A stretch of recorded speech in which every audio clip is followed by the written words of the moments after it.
मैं अभी एक हिंदी कविता सुनाने की कोशिश करने वाला हूँ। और कुछ टाइम से मुझे हिंदी कविताएं लिखने में बहुत दिलचस्पी आने लगी है। और जो है 2 साल से मैं जो है हिंदी साहित्य पढ़ रहा हूँ, पढ़ने की कोशिश करता हूँ और समझने की कोशिश करता हूँ। जिसमें मुंशी प्रेमचंद साहब हो गए या सूर्यकांत त्रिपाठी साहब हो गए, ऐसे बहुत सारे लोग हैं जो समाज के बारे में लिखते हैं, भेदभाव के बारे में लिखते हैं और बहुत सारे समाज के तत्व के बारे में लिखते हैं। तो मेरी जो कविता है उसका नाम है मैं कविताएं लिखता हूँ। और वो कुछ यूँ है। मैं कविताएं लिखता हूँ चलने की वहाँ जहाँ रास्ते चुप हैं।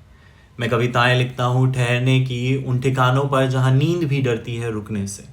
मैं कविताएं लिखता हूँ पिटने की गली के उस मोड़ पर जहाँ इश्क ने आखिरी सांस ली थी। मैं कविताएं लिखता हूँ मृत्यु की, नहीं उस खामोश मृत्यु की नहीं जिसे शमशान पहचानता है, बल्कि उस मृत्यु की जो जिंदगी की शक्ल में हर रोज मेरी आंखों में पलती है। मैं कलाकार हूँ, मैं लिखूंगा उन लोगों की जो मरने के बाद लौटे, क्योंकि मरने से पहले कोई उनकी चीखों को सुनता नहीं था।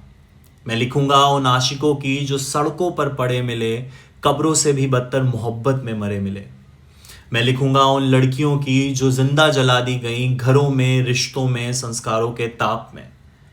मैं समाज के योग्य नहीं हूं, क्योंकि मैं वो कहानियां लिखता हूं जो समाज अपने बिस्तर के नीचे छुपा कर सोता है, एक धूप सी सच्चाई जिसे पर्दों की आदत नहीं होती। मैं कविताएं लिखता हूं उन आवाज़ों की जिन्हें सिसकियों में सुला दिया गया, उन सवालों की जिन्हें संस्कार कहकर दबा दिया गया, उन जख्मों की जिन्हें मर्यादा का श्रृंगार समझ लिया गया।